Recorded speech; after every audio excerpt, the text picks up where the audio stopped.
Yeah. Yo, we're doing a cold open. Hi, my name's David Sagoe. That's Tom.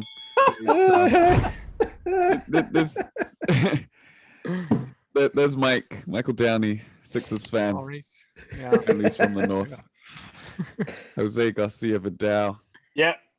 Always with the actions. Oh my god. Yeah, Grit and Grime pod, you know us. What a weekend. Yeah, so there's no games tonight.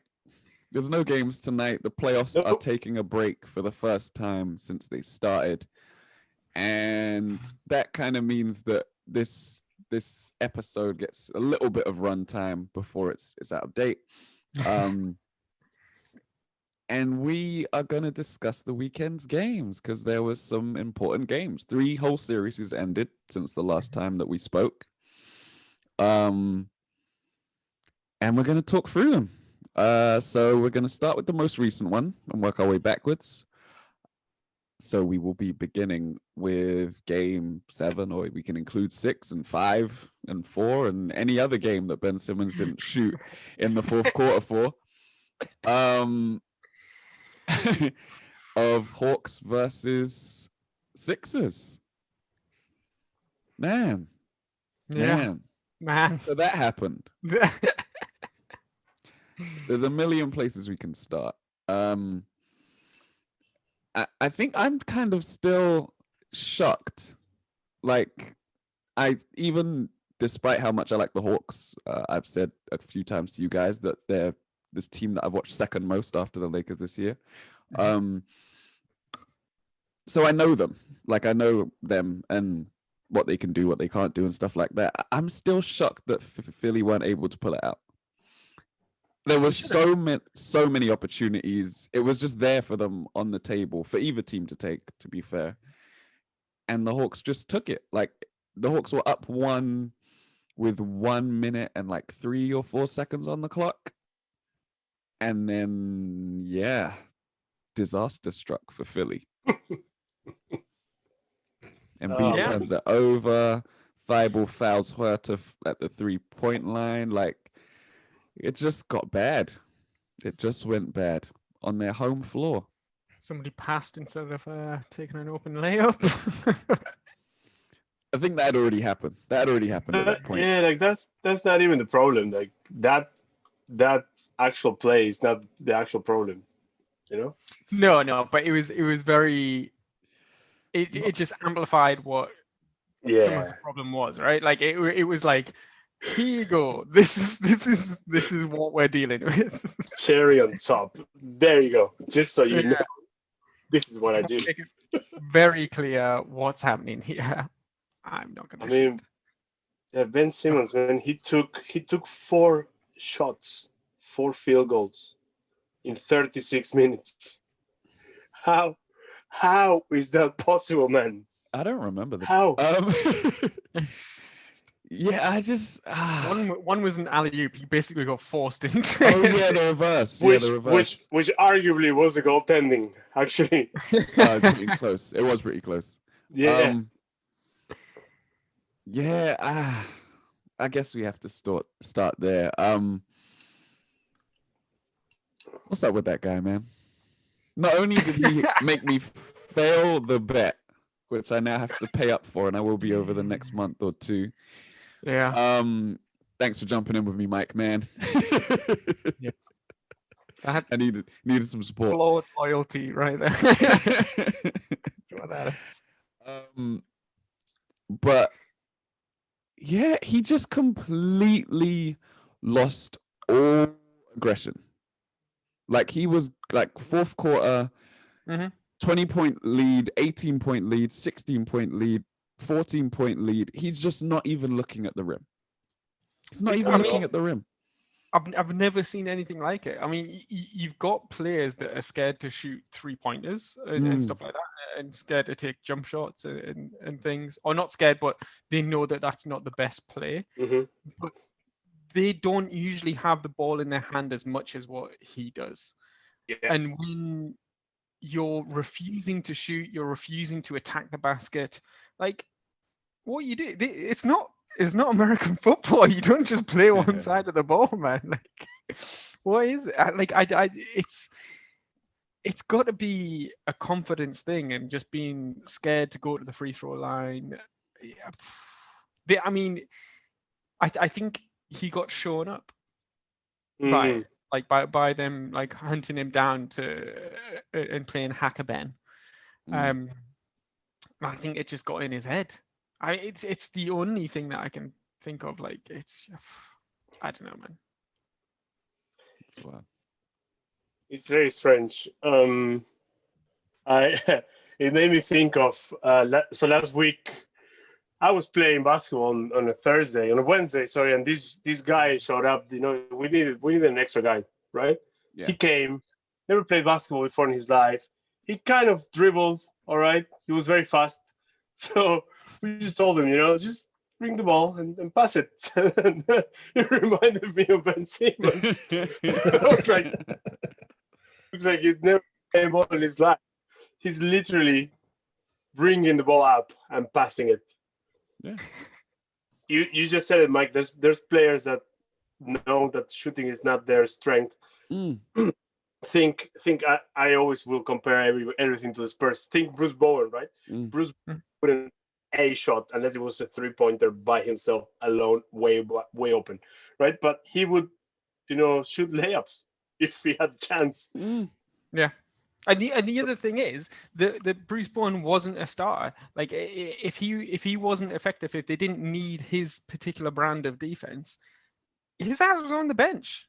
Like, if you're not a plus on the other side, and half the time Ben wasn't guarding Trae Young, he wasn't doing a particularly great job on anyone. Like, Herter was going off. They were still playing Seth Curry against Herter. Like, it just, there was no part of it that made sense whatsoever.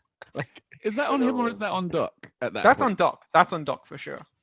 And that's what I'm thinking, right? Like, Doc, take him out, mate. Yeah. Yeah, like even the games before Game 7 where, you know, they're subbing him in and subbing him out to sort of to make sure that he's not in there to get the foul shots and things. Yeah. Like, leave him out. You've got Thibault who's like a good enough sort of wing defender to do that role. What if he can't touch the ball when he's on the, like, I don't understand what he's bringing at that point. You might be able to tell. I'm done with him. I'm done. Oh man! No way. Didn't he have like 13 assists or something? 13 and 8 rebounds. Yeah. You're dumping it into the Embiid, and he's going to work. That was the game plan for the second half, at least. Anyway, like. But you know what I did though. When I was preparing for the episode, I was like, okay, let me see, because the guy can score, right? He's scored a bunch of games that, and you look, his highest scoring game is 42 points in 2021. So we're talking. It's not against Gobert, wasn't it? Yeah, it was against Jazz. So it's like we're talking 4 months ago. He scored 42, literally to the day, almost to the day. And he was being guarded by the defensive player of the year as well. Yeah. And then he scored 34 twice at the end of 2019 and early 2020. So he can score over 30. He can put the ball in the basket. So I don't know where they are.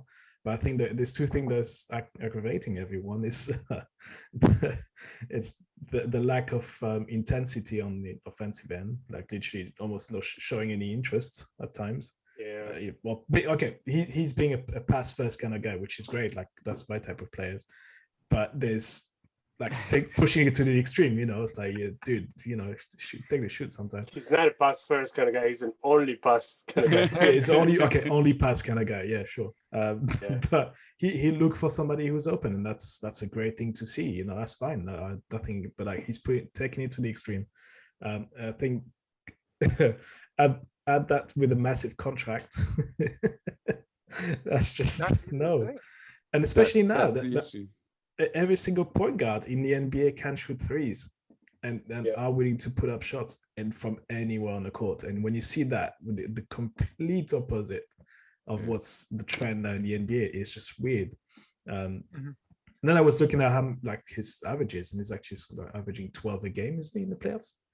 It's So around like like 12 to 10. 14. So there's something think it's tiny, Dropped but significantly over the past. yeah. But I don't remember him going past 10 points in the playoffs. It's because it's all free throws. It's all free throws, right? Yeah. Yeah. Yeah, I don't mean, know that. not taking a field goal in what was it? Is it 5 out of 7 games in a series like Amazing. this? In the fourth quarter. In the fourth quarter. Yeah, sorry, in the fourth quarter of these games. Like, and he's playing most of the minutes out there as well. You can't. That can't be your number 2 guy for a start. No. Yeah. No.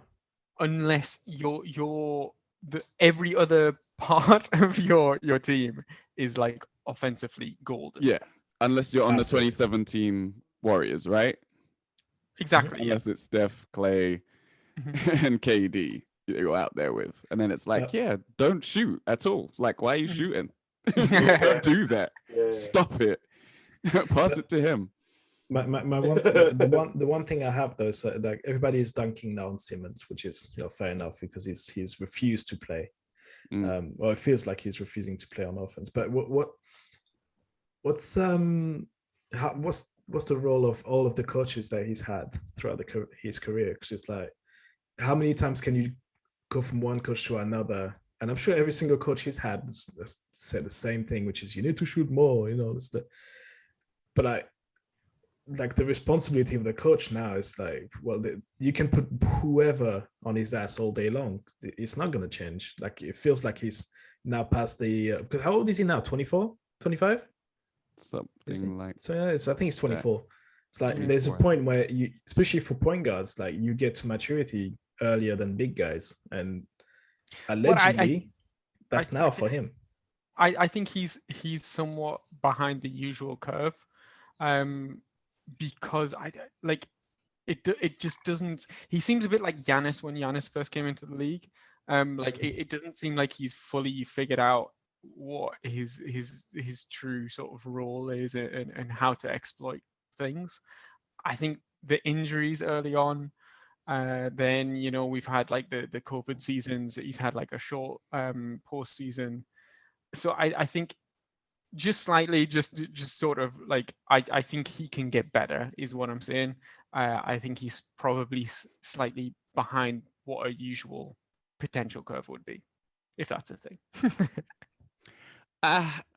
He probably is for himself, but I think he's played enough games in the NBA to sort of like we know what he is, right? Like, he's a triple-double threat.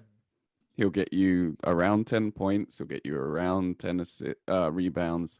He'll get you around 10 assists any given night. And he'll give you A1 defense. Like, I in terms of improvement, he should have improved his jump shooting. Who was it? Shannon Sharp was comparing him to Lonzo Ball. Like, Lonzo has improved his jump shooting a lot. Wow, right? A lot. Yeah. Like, he completely reconstructed his shot, and Ben Simmons did as well. He reconstructed his shot. He changed shooting hands. Like, there has been an effort for him to figure things out and for him to find himself, and this is the result of it so far. I mean, he could still carry on playing in the league if he's not too if he's not too cussed and not too in his head about things, but he's had plenty of time to figure things out, especially this, right? Especially this, because this was a problem coming out of college. He played in college. I mean, it's obviously it's a huge problem. It's undeniable. Like, you can't watch him and the Sixers play and not go, what's this guy doing? Why? Yeah. Yeah, and it's not able to take a shot. And like, I don't know. People have compared him to Giannis. He's different because when Giannis came into the league, he had nice form. Yeah, smooth. He had a good jump shot. Like, anyone that knows Greek basketball, they've got some coaches over there. Justin Robinson said it on this podcast, right? They have great coaching over there. He came in with a good shot, and then he was wrecked by what happened to him in the league. Right? He was told not to shoot and told to do this and told not to do that. And he was kind of told to be like Ben Simmons, actually. And yeah, whereas Simmons didn't have that. Outside of the changing hands thing, which I think they should just change back, he should have had like more positive reinforcement in terms of working on his shooting. And it's not like with Giannis, it's not necessarily that he has to shoot threes. Like, if he could punish Trae Young inside, they win this series. Yeah. You Easily. need to be able to shoot a free throw. You have like, come on, man. I don't even think so. I honestly don't even think he needs to be able to shoot a free throw. So you don't even really think that it's about the free throws. It's about just putting the man near the basket. Put the ball in the bucket. You're 6'10", 240. If you can't do something to Trae Young in the half court, I don't know what to tell you. But if he saw in his head that he's worried about taking a free throw and worried that if he attacks the rim, they're going to foul him and he's not going to be able to hit his free throws, then it's a complete confidence thing with him. Like I think if he learns how to shoot a free throw, if he gets confidence in shooting free throws, then that sort of aspect would sort of subside a bit. But I mean, he can score though. He can score on Trae Young. He can score on Lou Will. He can score on Kevin Huerta. Like, what are we talking about? He can. He can today. That pass in the paint with 3.5 minutes to go is very revealing of what's going through his head. It's like anyone that is his size with that play would actually just smash the ball. They fucking destroy the basket. Yeah. Like, and even if you miss it, they might even miss the dunk. Right? He did the game 6. He missed one. I was like, come on, man. But it's very revealing. I was like, when I watched the play for the first time, I was actually not surprised that he did that. I was like, of course he would. But I think it was to me that his comment at the end, the interview was like, oh yeah, I was scared I was going to get blocked from behind. I'm like, by who? By fucking Gallinari. Like, the guy was like block average in his whole career is like 0.1. and you're giving it to a guy who's smaller than you, has a man on him, and will allow Gallinari to get in better position to go against him. It was a nice little play, but it was just completely the wrong decision. Like, it was a great pass though. That's what I mean. Like, cool. That was nice. You've lost the game, the series, and probably your place on the team. Did you guys see the clip of Embiid watching him do that? Yeah. From the top down. He's just like, what? And then he speaks to him afterwards, right? I was glad to see that he at least talks to him, because if he doesn't actually say something directly, it would be worse. That would be like, we're not playing together ever again. I mean, I want to think that, Coach Rivers and Embiid and maybe even Seth Curry are like, hey mate, why don't you take a shot? Like, as a teammate, I would do that. I don't care if you're the superstar, right? Well, I mean, was it last season or the year before that Brett Brown saying that? Wasn't it last year or the year before that Brett Brown was saying that he should take one a game or something like that, and then if he makes it, take another one during the season? He made 2 comments about his shooting, and then I think Ben kind of bristled back at him a little bit, and then obviously he gets fired at the end of the season, and then Doc comes in and says that he doesn't need to shoot. Like, he's like, Magic wasn't a shooter, and look at how great of a player he was. And it's like, well, yeah, but Magic laid it up and took hook shots and scored in the post. Magic was magic, yeah. Right? And he's just not taking shots. Like, that is crazy. Ridiculous. I mean, Magic had confidence. There's other blame to go around, and I think Simmons has been enabled. Trade him. Trade him. I mean, where is he gonna go though? Who will The want him? Bulls. Get him on the Bulls. For 30 mil. For 30 Who's mil, gonna you want can him? have this point guard who's center sized and doesn't take layups. like he would actually be decent with Dame and CJ, but then I can't. Do you know? I was just thinking, he's like the weirdest like 2K build character ever. Like, I'm gonna make a point guard who's 6'10", 240 pounds, lightning quick, but doesn't take layups. struggle grind. Dunk stats 45. Layup 60. It's just, No. His dunk 45. stat is high. True, His dunk true. tendency Opposite. Yeah. is 2. His layup tendency That's is it. 10, and his jump shot tendencies are 0. That hook shot though. That hook shot. And I'm gonna simulate the season. Like, what the hell? What is this? It's too much, man. It's too much. I can't function. You say trade him, but who's gonna want him? I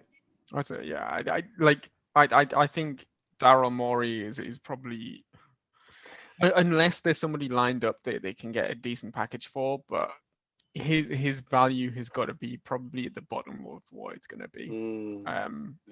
People need to see him play some regular season games, get another like 30-40 point game that we know that he can do in the regular season, and then see where it is. Yeah, what these guys need to do is he needs to work his ass off in the off season. Yeah, Probably he should play for Australia. Should play for Australia in the Olympics. Redeem himself. Play against Durant and everybody who's going. Lose against Argentina in semifinals or something like that. Absolutely. Quarterfinals before that. Yeah, something like that. Get locked up by Scola. and then in his 12th Olympics. Go to China. No, but the advice would be actually what Jose said is like, actually don't spend less time down don't go at the gym, please. Stop putting on muscles. Like, it's not the way it's going these days. We don't need to be 2 kilometers wide. Just play with the ball. God damn it, go shoot and go play with your national team. I don't know. Have some fun. He looks depressed on the court, man. Hey, he looks lost. He looks the lack of confidence in this man's eyes. It's unbelievable. When he was, when he got taken out at the end, he was just looking like, what am I doing? What, like, you could see he was lost, man. So he needs to, get some confidence back into his game. So otherwise, he's gonna be a broken player, That didn't get broken actually, because his injuries he never really got a really bad injury, So look, I'm his agent. I'll go get off Twitter, get off Instagram. Delete whoever Kardashian you've got on your phone. Delete that phone number. Parental control. Exactly. Just go play basketball. Go to Australia. Like, on the way to Australia, go sign that contract in the Chinese league. Go to Australia, do the Olympics, up to Tokyo you go, and then bang, play some games. Like, no pressure, No pressure. Until the NBA season the starts. Entire Australian nation. They don't mind. They don't like sports. It's fine. They don't need anything. They don't even watch the Olympics. Pass it to Mills, man. Just pass it to Mills. Buddy Mills, Joe Ingles. Hey. I mean, do you guys think that Doc Rivers survives this? Because this is 2 years in a row that he's had a strong contender for a team and has way underperformed on what should have happened. I think he does, but only because this is his first year. Exactly. Yeah. That's the only reason. Like, they just hired him. I can't remember how long his contract is. You don't want to pay all those years off, and I mean, it's gonna be tough for him though, because Daryl Morey didn't hire him. They hired the coach before they hired the GM, which is the weirdest thing in the world. So that like, Morey will be looking at him like, really, I gotta work with this guy again. But that's the thing. I mean, how long how many years are we going to get of Embiid in his prime? No I idea. think we have a couple more. Like he's only, what is it, 26? I No, think it's so, but he's 25 or 6. been busted since he He's, joined. Yeah. he's got some good years ahead of him. Just need to surround him by good players. You know, we thought that Ben Simmons was the answer, and Tobias Harris was the answer, which actually he didn't play too bad in the last game. No, Harris he needs better players around him. Harris was. Well, but on the last game he scored 26. I think at least he played better. Unfortunately, Danny Green was out. Seth Curry only scored like 16. No, but Seth Curry has been basically the best second option on offense. Yeah. Not Harris. Harris is on a ridiculous contract. Yeah. You can't like he was missing layups. He was missing stuff that should have gone in.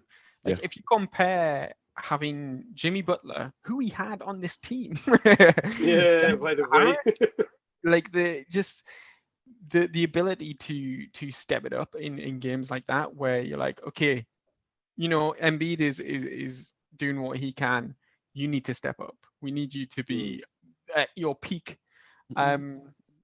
It's not there for me. I don't. He has occasions where he does play well, but I don't think if you're gonna have a team in that way, we need a more offensive-minded player. He's like a jack of all trades. It's just not working. Embiid's 27, by the way, so you got a couple years. Yeah, a couple years. To go. It's like 3 years. Yeah, see, that team just isn't.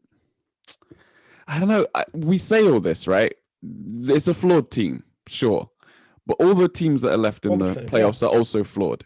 Yeah. And even with all of these flaws, they still could have easily won this series. Yeah. Like easily. They should have. They had big leads in game 5. Even this game, like they were right there. Embiid hits with 2 minutes on the clock. Embiid hits a mid-ranger to put them up 1. They were going, it was tit for tat until that last minute, and they just completely collapsed. Like they're supposed to be a defensive juggernaut. They're supposed to be a defensive specialist team. They couldn't stop Kevin Huerter going off. Like Trae Young had a bad game. This is what they were supposed to be able to get, right? Like he has a bad game, you win. And Bogdanovic had a bad game too. Yeah. Bogdanovic was like on half he was a leg. A ghost. Yeah. The last 2 games. He did well. He didn't even play like in the 4th, I don't think. Yeah, he barely played in this game. And they're without DeAndre Hunter, their best defender as well. Like it was just there for the taking, and they just did not take it. So I don't know. I don't know if it would be too reactionary to be like blow it up and like trade everyone but Embiid and put a new team around him. But at the same time, the team is definitely suboptimal in terms of building around their star player.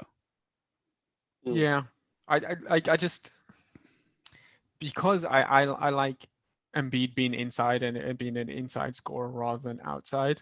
Having him on the court with Ben Simmons and Thibault is just not really going to work. No. Like him on the court with Ben Simmons in general, like Ben, yeah. Like I don't know. What's the relationship of the court between the two of them, though? Between Embiid and they're not. They don't hate each other, but they're not friends. Yeah, they're cool. They're not friends. It might be a little bit frosty now. Especially since Embiid said we were going well until the guy that's not going to be on the team next year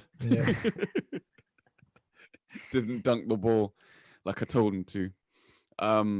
Yeah, but that statement that he made, that was the turning point. I was like, damn. Yeah. Like they were still in with a hell of a chance with minutes after that. But for him to say that's the turning point, like that's a very calculated statement.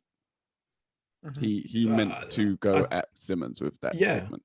Yeah, but it's also how you feel when you're on the court. There's always going to be that one play that's going to be the turning point in terms of you gaining advantage until the end of the game because you're now crushed. It's that basket that just literally kills the other team's morale, right? That's where it was here. It's like you could have taken that, dunk it, and then it's game over. Like the Hawks would have not responded to that, or or you're still into this, right? Do you know what I mean? That happens, and then Trae Young goes and bombs a three as well. So it's a huge sort of swing. Deep one as well. So what you showed the other team is that you're not ready to play tough in the last few minutes of Game 7, and that's why I think he was going for. Yeah, of course, it's aimed at Simmons, but it's also when you're on the court and you see this, you're like everybody, like the crowd also went, what? Yeah, the crowd's reaction was just amazing. It's almost like collectively, what the fuck are you doing? Yeah, like he gets the move. He gets Gallo out. And then everybody's like, oh. and reminds me of. And this is why it's a stinger. It's because it's Ben Simmons, and people know he's been struggling. It's like him going in the last 3 minutes of Game 7, like dunking that shit like there's no tomorrow. That gets everybody in the crowd like, going. Yeah, that'll be a back, killer. Right? We'll be back. We can take this. We can do this. Like doing what he did. Yeah, I understand. Like if you're on the court with him and you're like, dude, like, why are you not destroying the basket? Like, again, we keep going back to this. It's like, why are you not killing this shit? Like, I don't understand. Ridiculous. Like, you've got to think, or we'll go on to the other teams that are left in there, right? Like, it was wide open. There's no LeBron. There's no Steph Curry. There's no AD. Like, you go through the superstars that have already been knocked out. Like, and Dave, you were saying, like, it's a flawed sort of all the teams flawed in some way. Like, it was right there, man. It was right there. So damn. It's one of those J.R. Smith moments, man. Same thing. We're gonna remember this forever. Oh, that was amazing. That was such a moment. Oh my god! Did you guys hear the Shaq's quote after the game? It's like what did Shaq say about? It's like I would have smacked his face or something. Smacked his head. I would have knocked him out. Knocked him out. Like get out of here with that. Yeah, he was not impressed at all. And he was another one that said no. Like all of this. Oh, I'm gonna get in the gym. Like stop it. Like. It's been years. What, you're going to get in the gym now? Yeah. Like, what were you doing last summer? He was already in the gym. And working on his bounce passes? Like, this is what I'm saying. Like, it should have been game 2, game 1, he takes one shot in the fourth. Game 2, he takes no shots in the fourth. Yeah. Like, stop it there. It's like, it should have been like, what the hell are you doing? Sort this shit out. Let's run some plays like early in the fourth or something like. And this is on Doc. Yeah. Is what I'm saying. Like, that I agree. Yeah. Make sure he gets a shot off or like. But they ran a play for him to get in the post on Gallinari and use his quickness. He whips around and what does he do? Pass it to Will.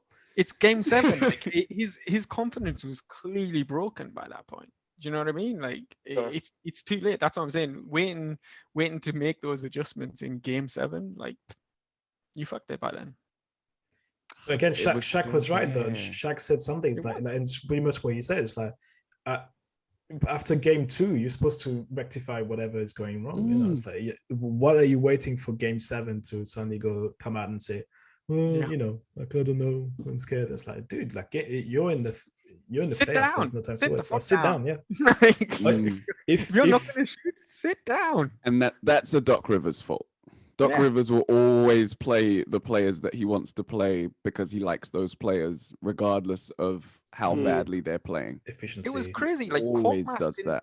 Like hardly at all in the fourth and in the second half of the third even, and he was one of the better offensive players for them. Like, I don't know, man. I'd like to be in Ben Simmons' direct entourage and see how. not talking shit. What I mean is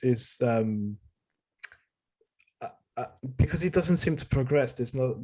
I don't know if he's questioning himself as a player. Do you know what I mean? Like he feels like I'm there. I've arrived. He's got this massive Unbothered, like unfazed. unbothered. It's like if you go on his Twitter, Instagram account, it's all like posing with cars and shit. It's like I don't know if his priorities are really with basketball. Like I'm sure to a degree it is, right? I'm not saying it's not. I think this is kind of again where the comparisons to Giannis fall over, because Giannis has worked on his game every single season that he's been on it.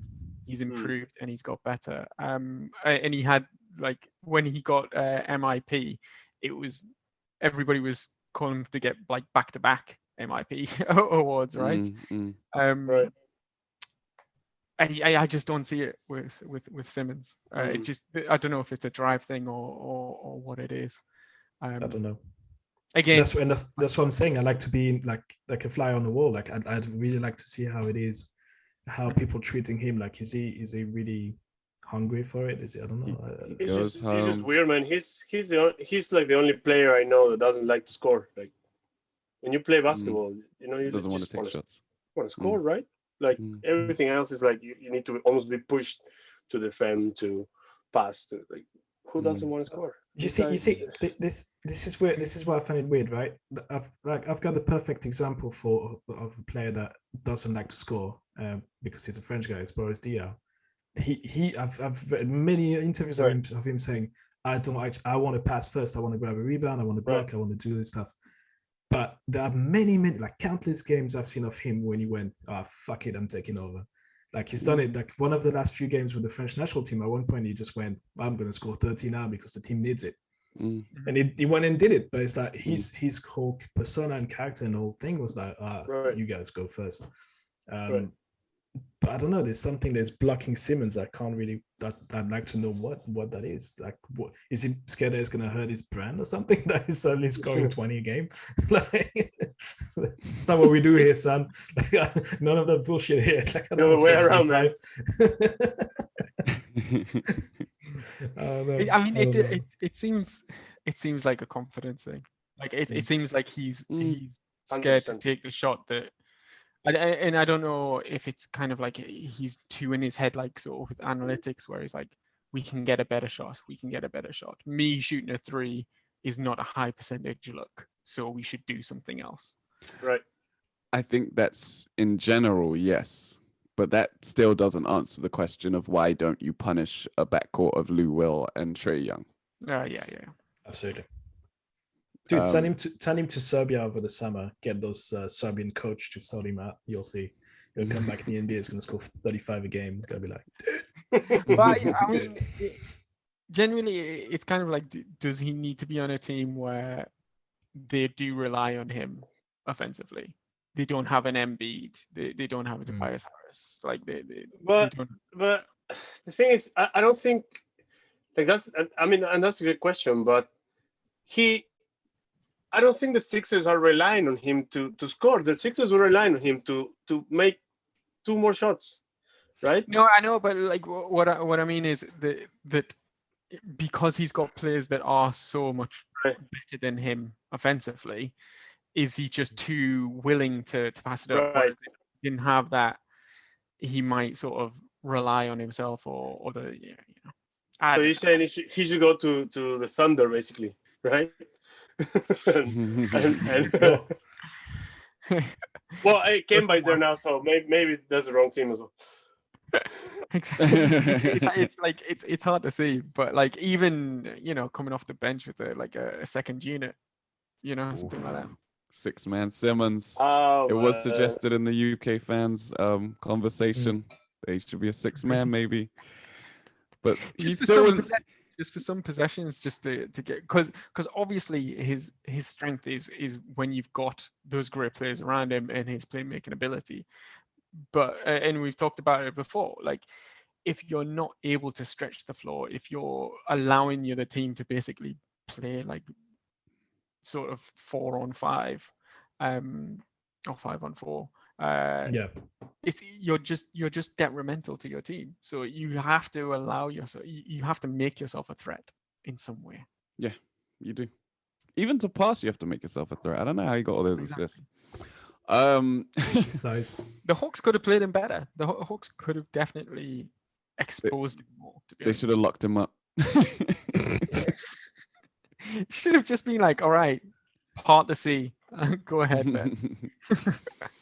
Anyway, good but luck we might moving, foul moving you. that contract. Good luck Yeah. moving that contract. Yeah, right. So that was the Ben Simmons podcast. I've been See your you guys host. next Next week. Bye. We're talking about Ben Simmons for an hour, dude. It's like... Ouch.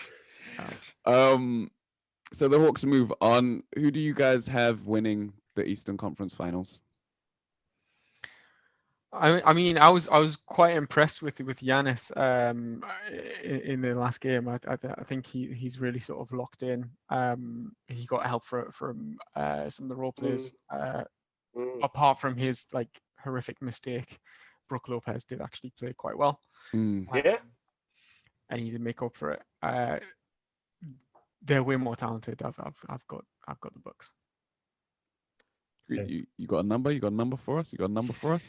I mean, I'm scared because you've got to respect the Hawks. Really, like what they've been able to do is yeah. I mean, he's gonna have a challenge with Drew Holiday on him. Ice tray, but I Just has to get colder. Yeah. I mean, On, yeah, I'm gonna go Bucks in 5. wow. Well, I'm riding that train with you. you might. I think 6. Like I if you asked me at the beginning of the season, I wouldn't say like Bucks in 4. But you just said it, Mike. Like I think that the Hawks need some respect, especially after what they've done. They got to freaking conference finals. Unbelievable. But Bucks in 6 anyway. But yeah, pretty good for the Hawks. Good for them. The Knicks 76ers coalition of losers are going Bucks in 5. Bucks in 5. It's time for revenge. It's time to. It's because they're up against a team that can actually score. Yeah. Oh man. Dave? Yeah. Trey could get throttled in this series by Drew Holiday. He ain't playing that that put some small guys in the backcourt shit. They get back down. Bully ball season. I wonder how the regular season matchups were between them. I'm gonna go. Who we got? We got Capella. See, because this is a funny one. Because now, they can go to like Capella doesn't have to guard Embiid. Like that was the thing about the Philly series, where you know that game that we mentioned where Simmons played against Gobert and dropped 42 on him. He wasn't actually particularly efficient, even though he was only shooting layups. And the reason Gobert was on him was because Embiid didn't play. Right. So in a series where Capella's freed up from guarding Embiid, you can stick him on Giannis. You can stick Lopez might abuse Collins. Yeah, that's going to be the key there. Like who's guarding Giannis? Because Lopez has been playing quite well. So if Capella is guarding Lopez, Lopez plays in the perimeter pretty well too. Like he's been shooting pretty well. So Capella will be out of there, and Giannis is going to absolutely abuse them. I mean, to be fair, if you're saying Collins, I was going to say Collins. Yeah. Capella is on Giannis or Lopez. Yeah, but Collins is so soft, man. Huerta is on Chris Middleton. Yeah. And then Bogdanovic isn't healthy, and Trey then has to guard someone. Yeah. Well, I guess he can hide on Tucker on offense. You can't hide Huerta and Trey. That's your problem. You can't hide them both.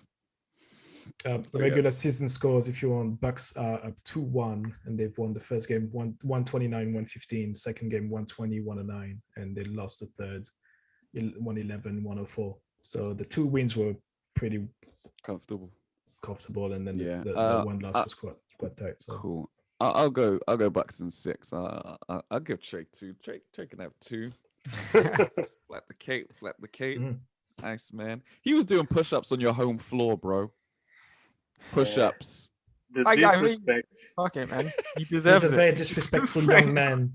Don't you agree that he's a very disrespectful young man? Yes. Don't you agree? So I'm here for it. Like I someone like needs to discipline him. more personality. Find please. him. And Collins is a bit chippy and a bit of a dick. Like, Hey, that t-shirt was live with the that t-shirt. the True. Embiid dunk. Yes, fair. That dunk was so mean. I was like, oh, that might have been my dunk of the playoffs.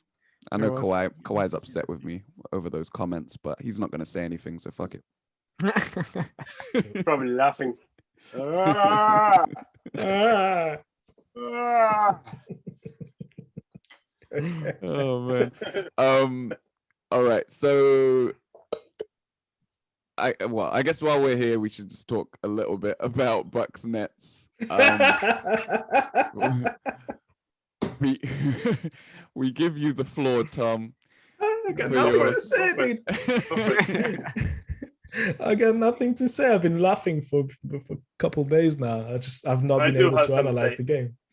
Go on, Amen. somebody analyze this for me because I've been laughing ever since I watched the highlight. Obviously, Nets, they were not, full. They didn't have the full roster. They didn't have half a roster. But massive respect for Kevin Durant. Massive. He played the entire game. Nice. He almost won the game. Twice, yeah. He has big feet, otherwise they would have won the game. He has giant feet. Has anybody seen some of those pictures? I know. I thought that those memes were fake, but they're not. The memes are real. Massive respect for Kevin Durant, man. And that's all I gotta say. Well done, Bucks, but Durant, hey, take my hat off. Yeah, I mean, I was pretty disrespectful about the Bucks before. I was pleased to see them sort of playing up to it and sort of being as good as they can be.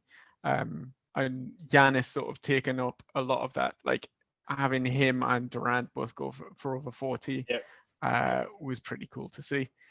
The other sort of players like Middleton, like Brook Lopez, as we said, sort of stepping up and playing major parts was huge.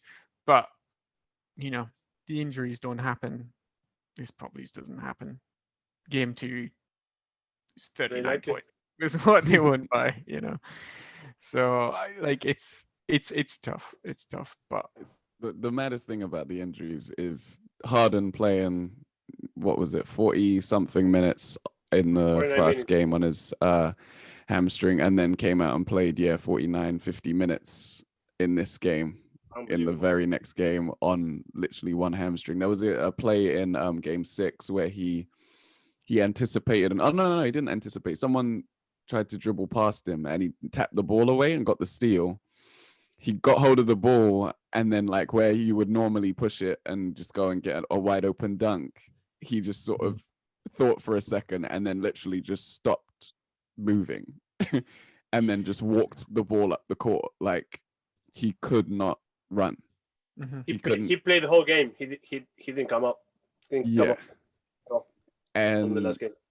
Yeah, to be in that position in the game before and then come out and play all the minutes in this game, literally on one hamstring, and have 22, 9, and 9. Like, I know he didn't shoot the ball well, but shooting is about all he could do. He's the anti-Simmons.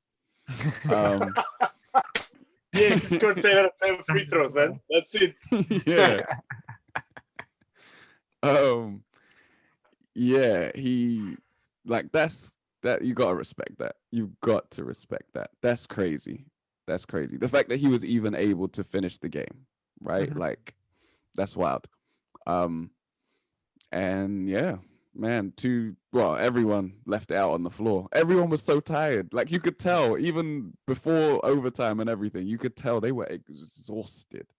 KD was doing absolutely everything. Like that play when he what is it? He gets a jump ball he steps in on, I think it's Giannis, and gets a jump ball on him. And it's just like, man, this guy has been asked to do literally everything for this team.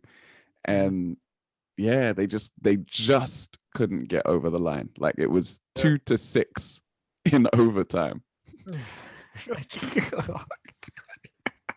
It's rough. It's rough. Like the Bucks, they used 8 players. Thanasis played only 1 minute. Yeah. You got the wrong Antetokounmpo. Pretty much, like Antetokounmpo played 50 minutes. I don't think he's ever played this much, right? No. Brook Lopez, old man Brook Lopez, played 46 minutes. My God! And then the Nets as well. They used 8 players, but one of them only played. Clarkson played 0 minutes, so probably like 30 seconds or something. Unbelievable! What a matchup! It was a good game. Yeah. It wasn't quite the spectacle that I hoped it would be coming in. But it was guts, man. Guts and all guts. More guts. I haven't got water, I got guts. So they have fallen. The Nets have fallen. Congrats, Tom. I got 2 things right. I got the Nets not winning it, and then James Harden getting injured every single year. Because those 2 bets. There's 2 solid bets right there. Like if you want to get free dinner from someone, you say, look, James Harden's gonna get injured in the playoffs. Free steak. It's not terrible person. It's literally look at what happened the last 25 seasons he's been playing. Like it's not. He doesn't always get injured. The injury's new. Okay. Gassed. So we head out west, where we've had a game 1. The Western Conference Finals are underway. Phoenix played the Clippers, and the Suns pulled out the victory. This was a great game, man. Yeah. This was like the opposite of Hawks Sixers, where they couldn't make any shots and turn the ball over 100 times. It was just all shots and all makes right up until the end. Proper shootout. Obviously, the Clippers playing without Kawhi Leonard, who has the ACL injury that we found out about just after the podcast. And the Suns playing without Chris Paul, who was in COVID protocols. But I freaking loved this game. And Devin Booker's legit. He got his first triple-double of his career, and it was, what was it, 30 points or 40 points? 40 point triple-double in his first conference finals, in his first NBA playoffs. And I think he's like, was it? I think there was some mad stat that he's like the second Suns player to get 40 points or over 40 points in playoffs, or possibly in this stage of the playoffs, with Charles Barkley being the last. Wow! Oh wow! Really? Yeah. Damn. I thought it would have said Steve Nash. Hey. He never scored like that in the playoffs. You're right. Late rounds. What a player though! Like he showed his true leadership. He showed his ability to stay calm, as you just mentioned. His first playoffs, first conference finals, without the team leader, kind of like mentor that brought the team up this season. It shows really good coaching. Obviously, coach of the year, according to the other coaches. Yeah. Which is, I think, almost more valuable. Definitely. So,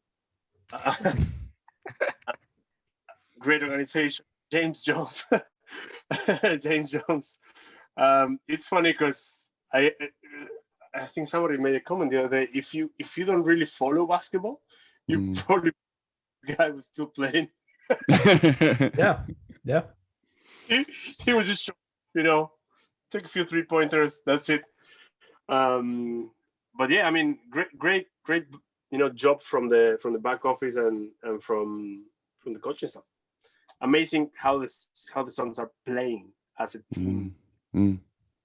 Yeah, I mean, like campaign Like, Jesus came out of like what? Where was he? He was in China. China. The D-League picked him up for nothing, and now he's doing this. Same thing with Reggie Jackson, right?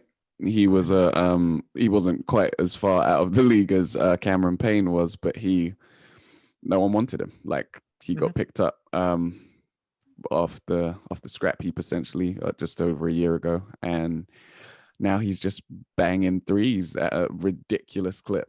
And it was interesting to see, like, it was a proper shootout, and then in the late third or early fourth, the Clippers kind of started to cool off a little bit, and that was enough for the Suns to pull ahead. I think Marcus Morris Sr. got picked up an injury, and that's a big miss for their small ball lineup. Not only has he been shooting the ball quite well, but he guards the bigs, right? He would be the person that would be on Ayton in their small ball lineup. And that meant that they went to an even smaller ball lineup with Rondo coming off the bench and giving them minutes. Terrence Mann, Reggie Jackson, Paul George, and Nicholas Batum. Like, that is such a small lineup. Like, I'm sure Shaq was upset watching those little guys run around. But Ayton was able to punish them when he could, when Booker could get him the ball. And that's something that Gobert didn't do in the last series, right? He didn't take advantage of the fact that he was the only person over 6'8" on the court. Mm-hmm. Yeah, and the way that he's been playing, you kind of expect that from what he's been doing. Yeah. It's good to see the resurgence of Boogie in the first half, at least. Hey, that was a good dunk. Yeah. He had a couple few 3-pointers. I think he felt disrespected, so it'll be interesting. I mean, we said it in the last podcast that the Clippers have been a bit all over the place with their minutes allocations. Yeah. So we'll see what happens from the next one. I don't think he'll play. Terrence Mann. Also, another hidden gem in that team. You know, what a game he had on Game 7, by the way, and I mean, he didn't obviously play as well on Game 1 of the WCF, but he can shoot, he can score. What happened, Tom? What happened to your DPOY? Don't know. I think he was. He's lacking good quality players around him. Oh yeah, the other guys. Yeah. No, I'm just kidding. No, he's. I don't know, man. I don't know. It was one of those games, but I just love the people putting Ben Simmons and Rudy Gobert in the same bag after last night's game. I win. Can we not, like, one of them's won stuff, the other one's just, we don't really know what he does. I mean, it's a weird one. It was a weird one. Yeah. I want to go back to my Suns and say it's the most fun team to watch in the NBA at the moment. No, sorry, the New York Suns. The Phoenix Suns. So New York Suns. Oh my god. I'm gonna start a franchise. Already trying to move Brooklyn out of there. It ain't gonna happen. If anyone's moving, it's the Knicks. Well, it's easier to move a cardboard team like the Nets out of New York. It's like, they can move their recyclable arena out of there. Wow. It was fun. What's his bastard? It's salty. It's not salty. Oh god, they won the exact same number of trophies this season as the Knicks. So, like, there's so many trophies. See, this is why we need a mid-season tournament. So that Tom can't make that statement. Technically, we won more trophies. We got Coach of the Year. We got six men. Most improved. So most improved. And they mean so much when you get bounced in the first round. What have they got? What can they show for? Yeah, so I guess it's prediction time. I've got the Suns winning this one. It's a really difficult one to predict just because of the uncertainty around when Chris Paul's coming back, when Kawhi's coming back. So I'm just going to go Suns in 6, and I'm going to move on. Same. Agreed. Suns in 6. Oh man, I think this one's going to go 7, and I'm going to stick with the Clippers. Ouch. I could even be tempted to go Clippers in 6 because I just like Booker's been great, but that was his first ever triple-double, and he is stepping up in the playoffs. But I just don't think he's got that in him every night.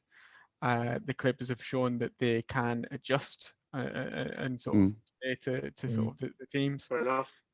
So, and if Kawhi comes back, then it's a problem. But CP is more likely to come back. It's really tough with like, all of that. Exactly. There's not been any communications right around Kawhi's injury. There's nothing. No. It's very quiet.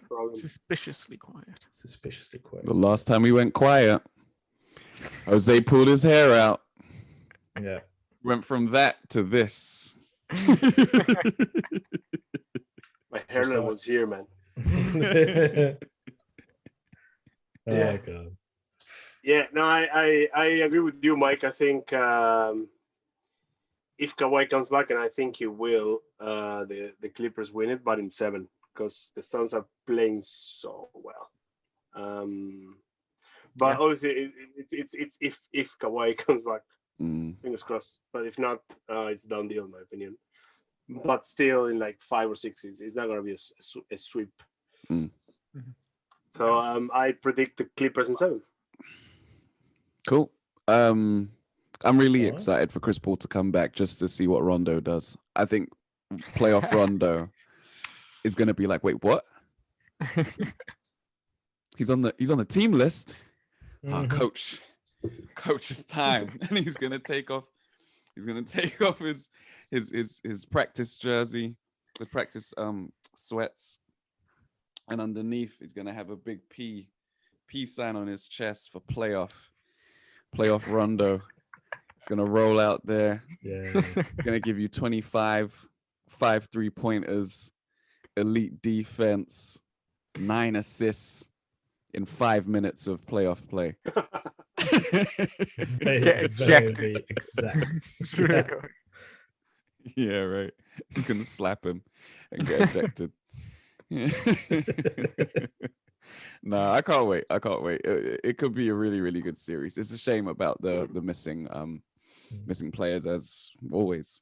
I mean, Danny Green was meant to win another championship 3 in a row. God damn it. But hey. Oh well. It's weird parity though. Like the Hawks coming through the East and the Suns coming through the West, and then playing sort of like big teams that are supposed to be there in the Clippers and Bucks. Hey, Suns are the highest seed. Home court advantage. Yeah, it's weird though that they are, right?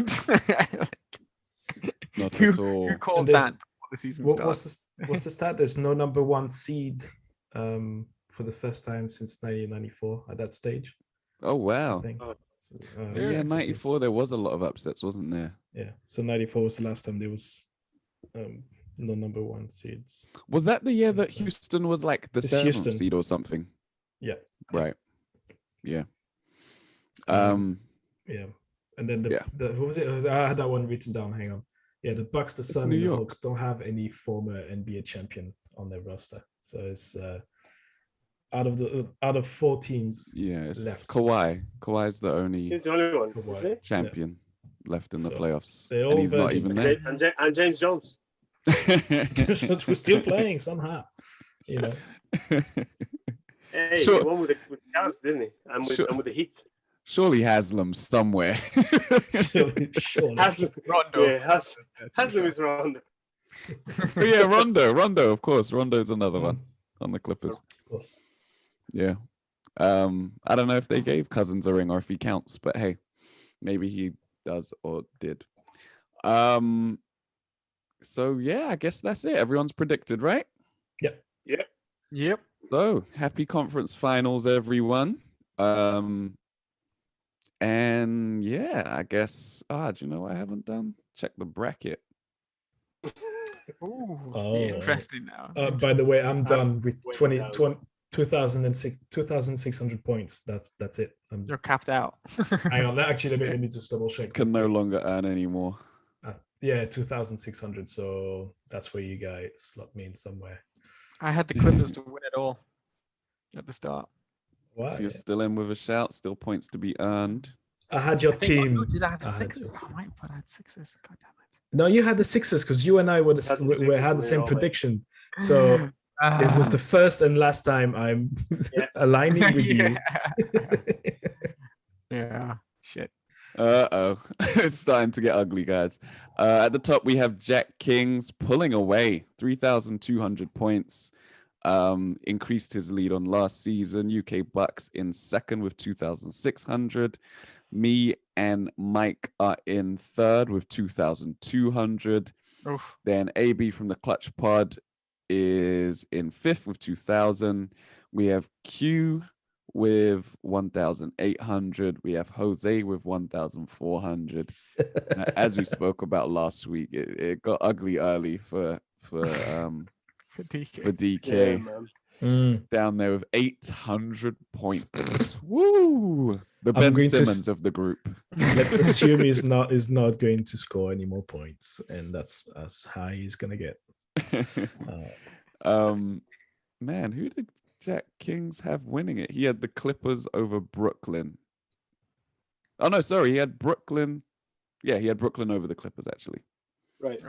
But he did have the Suns making the Western Conference Finals and losing to the Clippers in 7, so you can still earn points there. Yeah. Damn. Crown him. Oh wow, he pretty much called the West. That's crazy. Nice. He had Clippers in 6. Yeah, called it. Clippers in 7 in the first round. Oh my days. Phoenix in 6. Did this guy have a crystal ball? What the hell? That's insane. Yeah, the East not so much, but yeah. Shouts to you guys. Shouts to everybody. Shouts to the world. Shouts to Ben Simmons. If you need an assist, Ben's your man. He's the Emil Heskey of basketball.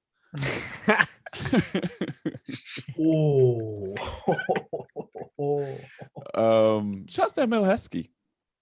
Yeah. Why not? Remember to like, share, subscribe, rate, and review the podcast on any platforms you listen to. Leave us comments. Leave us comments if you're watching on YouTube. You can also do the same on SoundCloud. Any platform where there are comments, we will respond. So feel free to ask us questions and stuff. Get us on social media at Grit and Grime Pod. And I think that's it for this episode. I have been your host, David Sagoe. That has been Thomas Arnal. Knicks forever.